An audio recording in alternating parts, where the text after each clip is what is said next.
What is going on, guys? My name is Jack and welcome to another video. Now in this video I wanted to talk about my new favourite lens, or actually should I say old lens, the Canon 85mm 1.8. This lens actually came out in 1992, making it a year older than me, although it's in a lot better shape.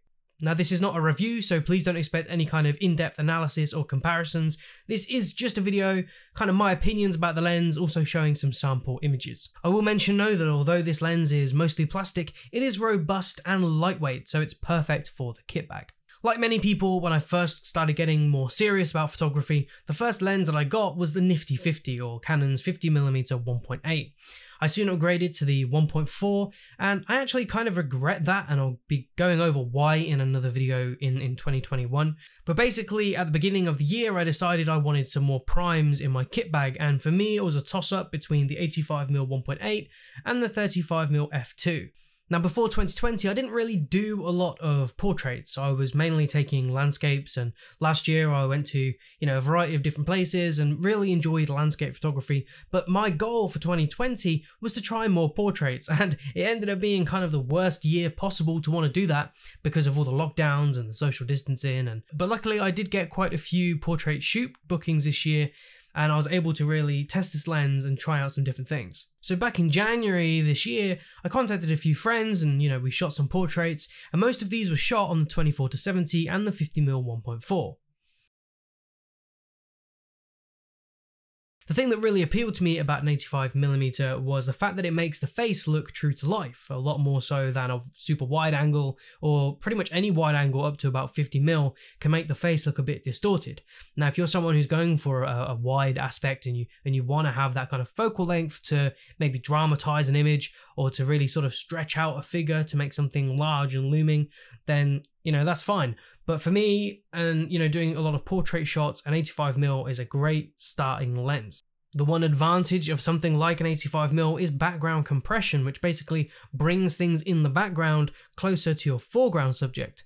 So if you're taking a photo of someone in there in the foreground and there's a landscape background, it brings that closer to them, like a mountain or a tree or something like that. For example, here is a side-by-side of the exact same object, but one shot at 25mm and one shot at 85mm, and you can get an idea there of how the background changes. So let me just show you some photos that I've taken on the 85mm this year that I really love.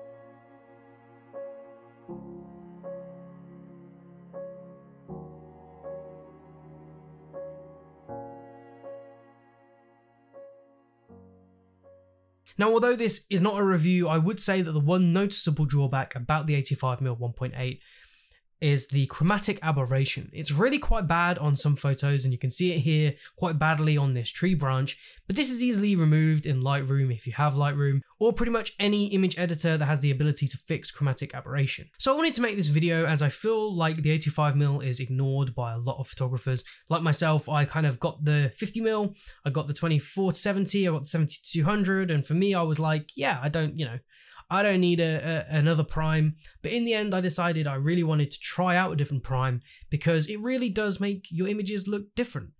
And I think a lot of photographers can get stuck using the same lenses all the time, and their images then just kind of look the samey.